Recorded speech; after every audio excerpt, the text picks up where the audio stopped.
Okay, let's see if this actually works.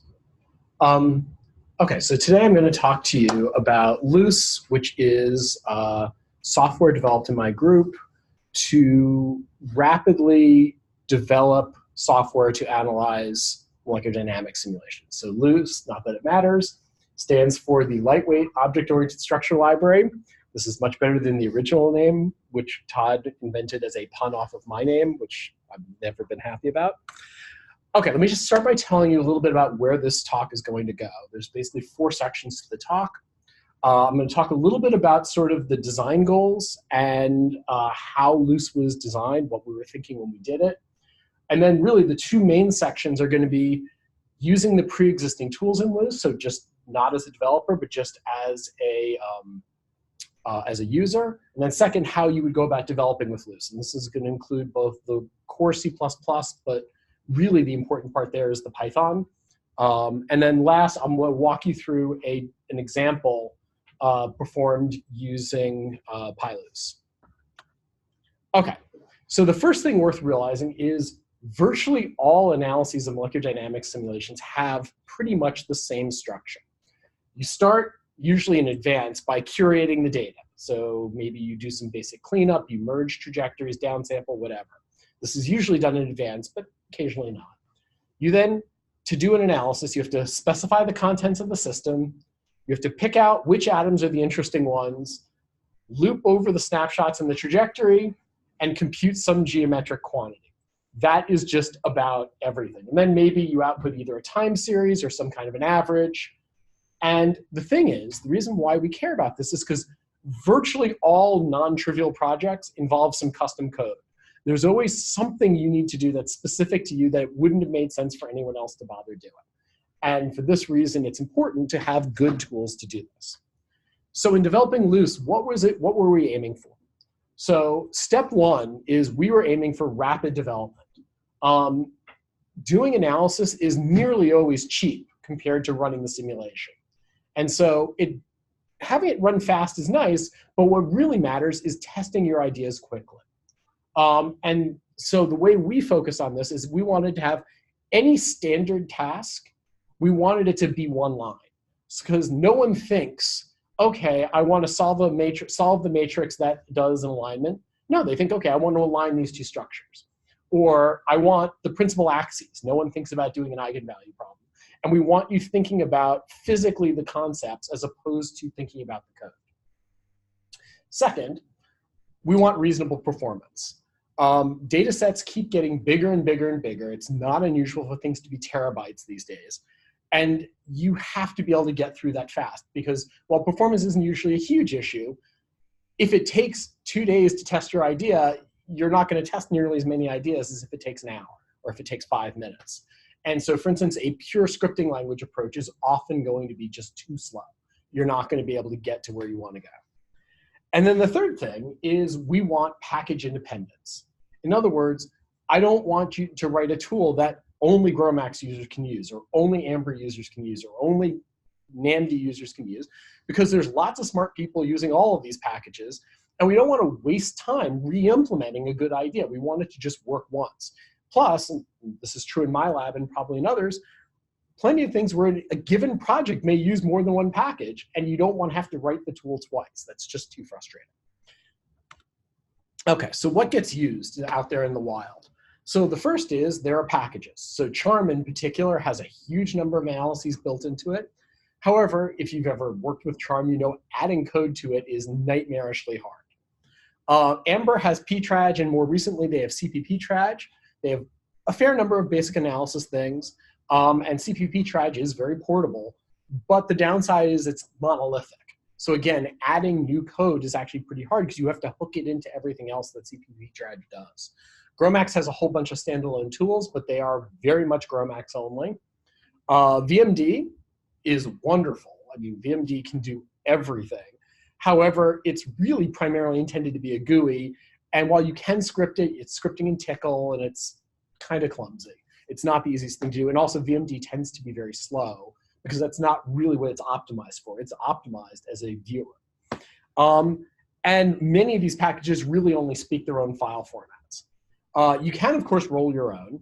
But there's a lot of infrastructure that goes along with analyzing simulations, things like file formats, geometry, whatever, and it's a waste of effort to have everybody doing this over and over again.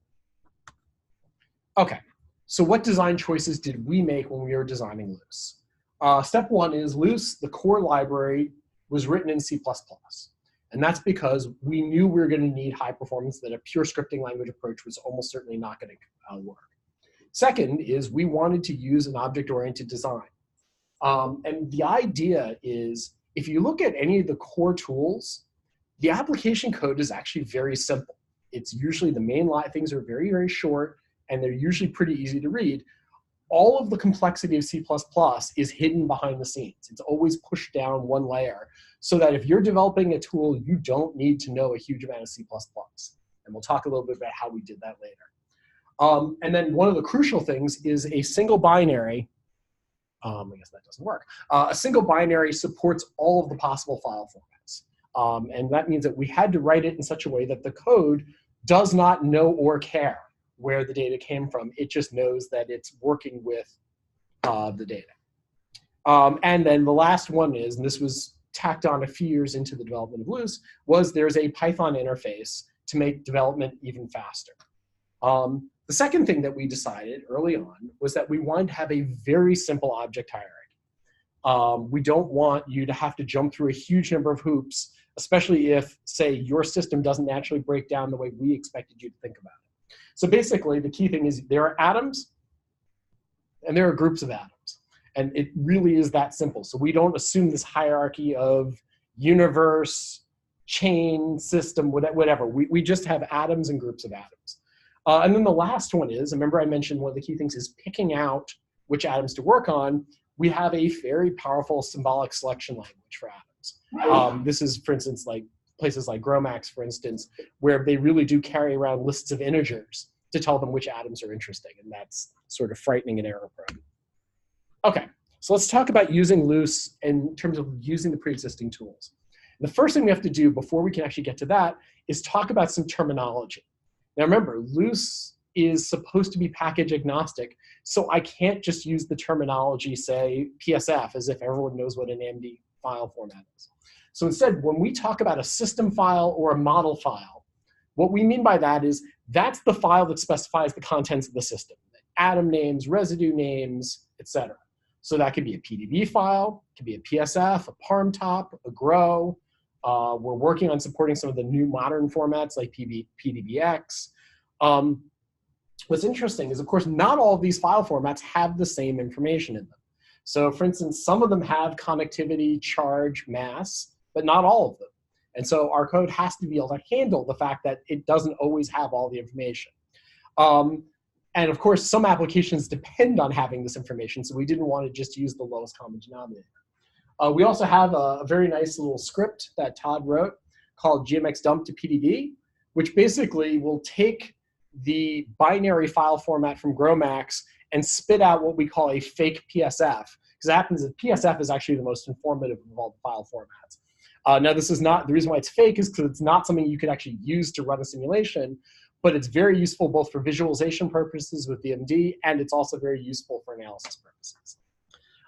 Similarly, when we refer to a trajectory, well, that one's easy. It's a trajectory. So that's the file that specifies the format. And we support, this is just a subset of the formats we have, but DCD, XDC, NetCDF, yada, yada, yada. We also support lists of PDB files. Selection. This is a big one. So basically, a selection is a string that lets you pick out a subset of atoms. And this is one tactical decision we made is this is based only on metadata, meaning things like atom name, residue name or number, segment ID, if you happen to be working with a package that has seg ID. It is not based on geometry. We made the decision early on that if you're doing geometric selections, that should be done programmatically. That should not be done in a selection string. And part of that is because selections often get done before you actually have coordinates. For instance, if you specified your system with a parm top or with a PSF, there aren't any coordinates in there.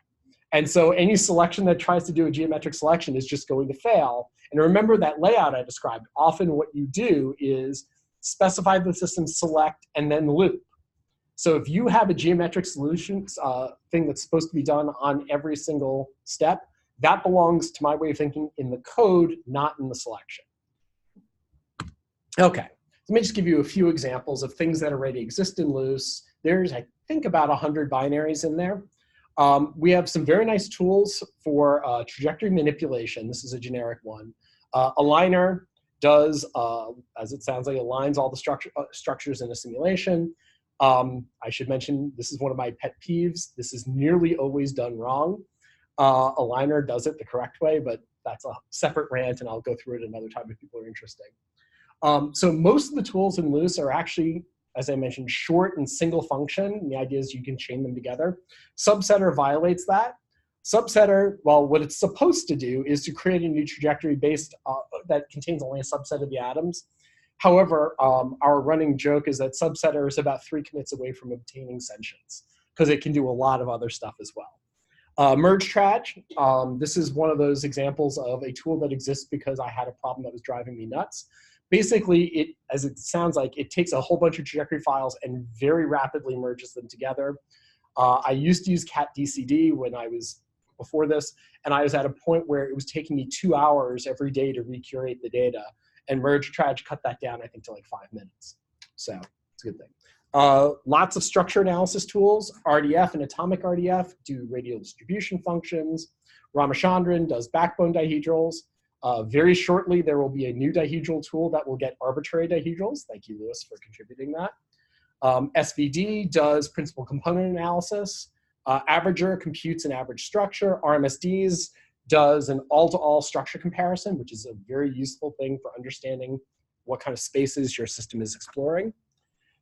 There are lots and lots of membrane-specific tools, because that's what my lab has historically worked on. Things like order parameters or molecular order parameters. Density dist, which does distributions along the z-axis. XYRDF, which is another radial distribution function, but just didn't play in the membrane. And then membrane map is actually a really slick tool. It's for measuring a whole bunch of different possible membrane properties in the surface around a protein. And like I said, there's lots of others. Okay, command line arguments. This is sort of a complicated one. Nearly always when you interact with LOOS, you're using command line flags.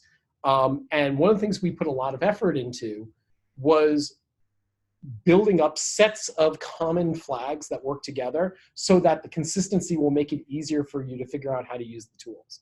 This is implemented, if you're curious, as a layer on top of Boost's program options tool. As a developer, I'll say it's kind of a pain, but it's a lot less painful than every other solution we found. But on the other hand, it's also not required. So if you're writing your own tool, just go ahead and like make mandatory things and read argv.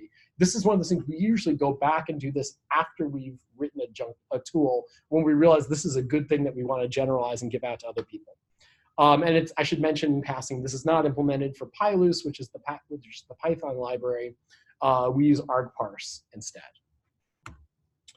So in addition to the core tools, LOOS also has what we call packages. These are collections of related tools that have enough shared code that doesn't really fit in the main library. So one of these is the density tools package. This is really nice for making 3D histograms. If you look, my lab has some really cool images of like water density inside proteins. You may have seen if you've walked around the hallway up there, or lipid occupancy or other things like that. There's some hydrogen bond tools. There's actually a whole bunch of convergence tools that we're very proud of that implement most of Dan Zuckerman's lab's algorithms for assessing convergence, plus some that we came up with. There's elastic network libraries. There are web services that will do elastic networks, but these actually lets you play around with the code a bit more if you want to do it. There's a Voronoi decomposition thing. This is, again, a membrane tool for looking at area profiles and area per molecule in different systems. And last, there's the optimal membrane generator, or OMG, which is a system builder. And it can actually build non-membrane systems as well with a separate library. And the real win here is that it's very, very flexible, and it's very easy to adapt it for one-offs if you need something weird that doesn't naturally get supported by something else. The last package, which really only matters to you as a developer, is there's a package called user. And basically, this is just a directory where it's easy to put your own stuff that you're writing so that you can take advantage of the build infrastructure without having to worry about sticking it into the main library and breaking stuff. We also have a whole bunch of examples of toys, almost, I would say. These are essentially problems that set up a standard task, like compute a property from a trajectory, but just with the inner loop empty. The idea is so that you don't have to ever open an empty editor. You can just copy this and then start modifying. Okay, the last package, which is probably the most important, is PyLOOS. As I mentioned, the core library is C++. And frankly, as C++ goes, we've made it so application development actually is quite quick. The C++ code is usually very short and concise. However, A, some people don't like C++, and B, some tasks just are naturally scripted. And for those kinds of things, we created PyLOOS, which is a Python interface to the LOOS core. This is implemented using Swig. Again, the PyLOOS directory contains a whole bunch of tools, some of which are real tools and some of which are actually just there as examples. So again, you can sort of say, oh, this is what a tool to do X would look like. Future tool development, we think, really should default to the Python. At this point, the performance is actually pretty good. There's sort of two problem domains. For things that are fast, PyLOOS might be twice as slow, but that's just because spinning up a Python interpreter takes a second or so, and that's the rate limiting step. But the fact is, 1 second versus 2, who cares? On the other extreme, something that runs for minutes, we found it's usually the performance hit is about 20 or 30%. And for most of the cases with analysis, that's small enough that you just don't care. That's because almost all the work is either being done in the library or it's I/O. And those are both things where the C++ is no faster than the Python is. And just to give examples to prove that we can do some real non-trivial stuff, both OMG and Voronoi are implemented as PyLOOS things. And actually the big advantage of doing Python stuff is that it's really easy to pull in other stuff like SciPy or scikit-learn or whatever. And that can make your life a lot easier because you really don't want to be writing that stuff for yourself. Okay, symbolic selection of atoms. Nearly always you need to pick out the atoms you care about. We need a clean way for people to do this and for the people to do this on the command line. So we used a C-like syntax. It uses Perl-style regular expression, and it has all of the atomic metadata. In this sense, it's actually got capabilities pretty similar to Charm or VMD or Pymol. One nice thing that actually doesn't exist for the other ones is the same facility exists whether it's a command line tool or whether it's in the code. In fact, there are a couple of pieces of code that actually will programmatically build up a selection string and then apply it. And that can come in very handy if you need to have, like for instance, this is how one of the order parameter tools is invented, because it actually figures out where all the hydrogens are for itself. Just a couple of quick examples. First one is, suppose you wanted to select the protein's carbon, alpha carbons. It would be, in this case, something like seg name equals prot and name equals CA. And actually, probably, frankly, name equals CA would probably be enough. But if there was a segment, you might specify that way. Aromatic residues, you might say residue name is tryptophan, or res name is phenylalanine, or res name is tyrosine. Straightforward. But you can also do pattern matches. Like if you wanted carbons that were not alpha carbons, you could do something like this. Res name, name and the equals tilde there means pattern match. And that would be begins with a carbon, and name is not equal to CA. I don't know why you would want that, but that sort of thing. You can build up logical things that are longer. We also have what we call the magic operator, which basically does a pattern match and then interprets whatever it matched as a number.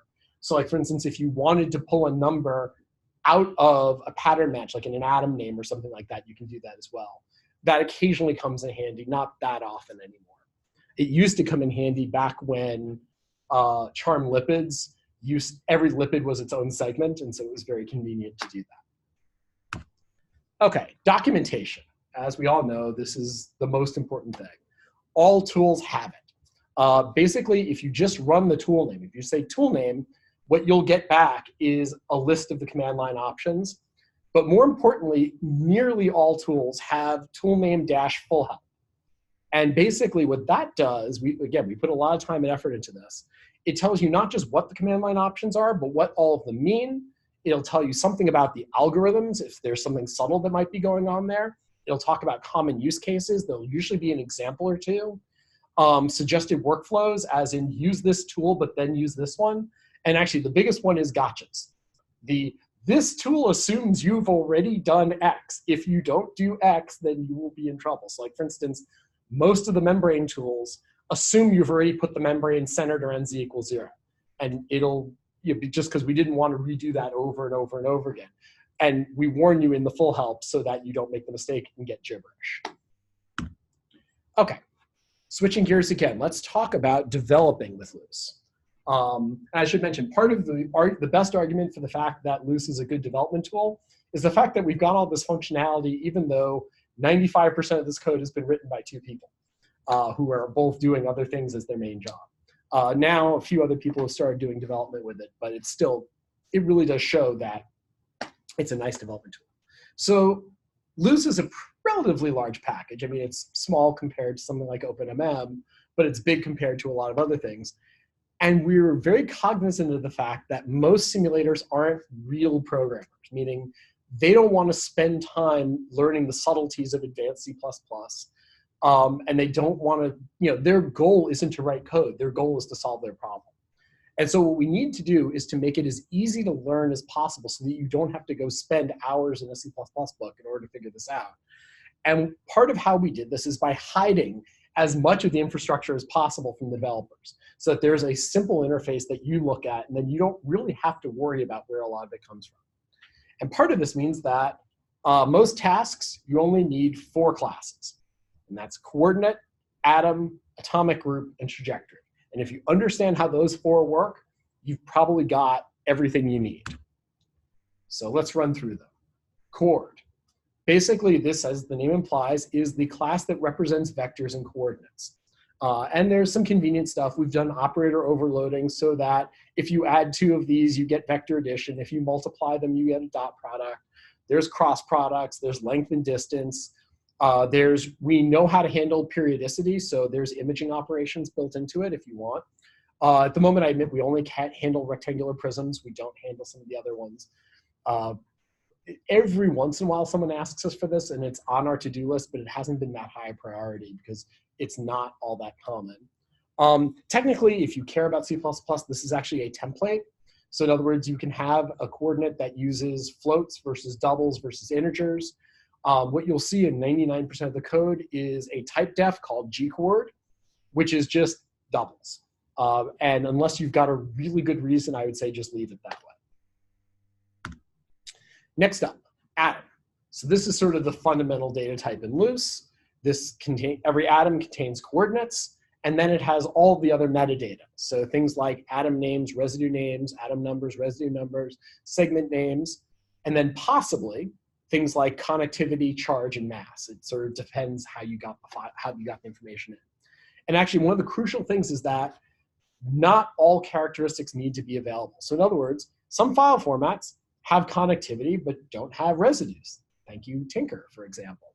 Or some of them have, if you read in a PDB file, you'll have atom names, atom numbers, residue names, residue numbers, but you won't have connectivity, charge, or mass. And so most of this information is used for selection purposes, and you just sort of have to, you as a user have to know, okay, when I'm writing a selection string, I have to know what information I gave it to start with so I know how to do this. So like, for instance, trying to use segid, if you fed it an Amber input file, is just not going to fly because Amber doesn't have segments. Okay, so one nuance in the way this is designed. The way we implemented selection in LOOS is by doing a copy. Okay, so in other words, you actually make a copy of the class or the copy of the atoms. But unfortunately, if you want lightweight, and we claim we do because we put it in the name, lightweight copying means you have to use pointers. However, memory management is hard. Anyone who's written code in C++ or C knows that doing memory management yourself is hard. That's the classic mistake that everyone makes, and we don't want to do that. So the solution is to use what are called shared pointers. And this is how we handle it. Basically, a shared pointer is a reference-counted pointer that can basically keep track of how many things are pointing to it, and will actually basically will delete itself when nothing else points to it anymore. We used an implementation that was based on Boost. There are others out there. And in fact, what you will actually see in the code is a p-atom. And again, this is a typed F to simplify the declaration, but it's basically, it's always a pointer to a shared atom. And so you don't ever have to manually manage the memory. And in fact, you will never see a bare atom in LOOS. You will see, if you work in PyLOOS, you'll see things called atom, but really they are p-atoms behind the scenes. It was just convenient. Next up, atomic group. Basically, atomic groups store p-atoms. That's how we get our inexpensive copying and subsetting, etc. So the first thing you want to know about this is all of the structured data file formats are implemented as subclasses to atomic group. So when you go to specify your system at the beginning, you have a factory function called create system. You give it a file name, and it's a PDB or a ParmTop or a PSF or a GRO, Tinker, or whatever. It figures out what it is, instantiates the, say, the ParmTop class, but then what it does is it gives back to the program an atomic group. So now at this point, it no longer, the rest of your code neither knows nor cares whether what the file format was that it got. It just knows it has an atomic group. The only exception to that is, of course, obviously information has to be present. So for instance, if your code relies on connectivity, you better use a file format that actually has the bonds in it. But other than that, it doesn't care. When you do selection or copying, that will create a new atomic group. But what it does is it copies the pointers. So they're still actually pointing to the same atoms. That means if I update the coordinates of one, they all update. Okay, you don't have to worry about keeping things in sync. We do have a deep copy operation in case you need to actually store coordinates and keep them separate. But that's the lesser use case. The other thing about atomic group is that this is our workhorse class. And what I mean by this, remember I mentioned early on, we tried really hard to make every common operation into a one-liner. Nearly always what this means is it's a method to the atomic group class. So all the things that we could think of that you might want to do to a bunch of atoms, merging and splitting, aligning, rotation, translation, principal axis, center of mass, dipole moment, contacts, lots of other stuff. It's all stuffed into atomic group. And yes, we know that means we're violating code practices by having such a large class, but there's no other logical way to do this, or at least we didn't think so. And so the idea is whenever you're manipulating groups of atoms, nearly everything you could want is already going to be there, so that you just have to think in terms of one-liners to do things. Okay, next up, trajectory. The essence of most MD analysis is looping over the frames in a trajectory. So that's the trajectory class. And basically what it's doing is it implements a common access mechanism, again, so that when you're looping through a trajectory, your main code doesn't need to know what the file format of that trajectory is. Instead, all of the specific file formats are subclasses. So if you're a Charm NAMD user, you've got DCD. If you're an Amber user, you've got probably NetCDF, unless you're old-fashioned, in which case you've got MDTraj. GROMACS, we support TRR and XTC. Tinker has ARC, PDB files. And basically, all of that nuance of how they're all handled is hidden behind a common interface. And again, like with the atomic group, there's a factory function called create trajectory that will figure out what you've given it and will give you back a pointer. You have to actually use a pointer because you need the class to stay as it is behind the scenes, but that's a nuance. There is another way of using trajectory. There's also something called PyLOOS.trajectory, which basically is you can use the raw trajectory class in PyLOOS and it works just fine, but it doesn't act very Python-ish. And so we have another one that it's basically, this is a wrapper around it that gives you something that looks like an iterator. So basically you create this at the beginning, you can actually specify things like skip it, how many frames to skip off the front, the stride if you want to read every 5th frame, a few other things like that. And then what's nice is you can treat it like a Python iterator. So you know, 4 frame in traj, go do something. And that can be very convenient. There's also a couple of other ones. There's something called virtual trajectory, which basically lets you have 5 or 10 separate trajectories and treat them as if they're one. Virtual traj will let you loop over them so that the rest of your code doesn't have to worry about which of the 5 trajectories you're reading. And then there's an aligned version also, which does an alignment for you behind the scenes, which is convenient. Output. Since apparently people insist on actually getting something out of their analysis, I know, people are so unreasonable. We have output files. For now, we only support outputting PDBs. Like I said, supporting PDBX is on my short list of things to work on. I just don't have it working yet. For trajectories, we default to dumping out DCDs, but we will dump out XTCs if you want. And if there's desire for it, we can probably support NetCDF as well. Matrices, we typically use MATLAB format, just because that happens to be compact. Electron density, we use Explore format, which is nice because all the major packages can read it. Pretty much everything else is just white space to limited ASCII text. There are 1 or 2 tools that use JSON. We may start moving to that more in the future. In general, we have it formatted to make plotting easy if you're using GNU-plot, but we're recognizing that more and more people are using Matplotlib, and so maybe things like JSON might be better behaved for those people. Documentation, I mentioned this in passing before. The main docs are present in a directory called docs, which is HTML. It's generated from source by Doxygen. As I mentioned, we have the full help. There's also a list in that web page of most of the tools and sort of one-liners describing what they do. There's very detailed class documentation telling you all the methods, algorithms, references where they're appropriate. And actually, a newer thing is if you go onto the GitHub page, there's a wiki there that has a whole bunch of short articles that sort of describe common tasks. Things like, okay, how should I use this if you're analyzing a membrane simulation? What kind of things am I going to run into if I'm analyzing an RNA simulation? Whatever. I don't know why you would want to analyze RNA, but apparently people sometimes enjoy that. Okay, last thing, and then I'll wrap this up, which is I'm going to walk you through implementing a problem. And this one is just a simple task of understanding domain motions. And by the way, don't hit me on this.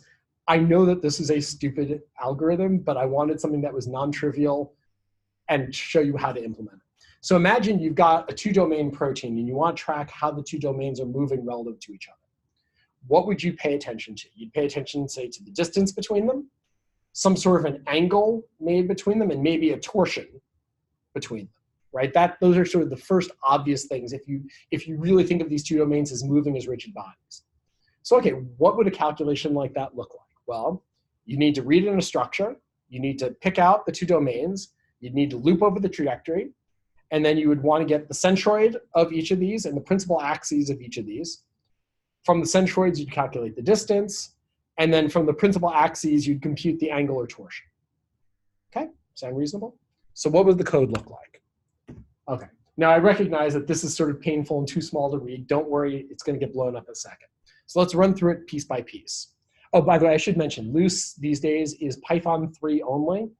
We made the switch over almost a year ago. It actually went pretty smoothly. I was happy about that. So first step, read the command line in. That's easy enough.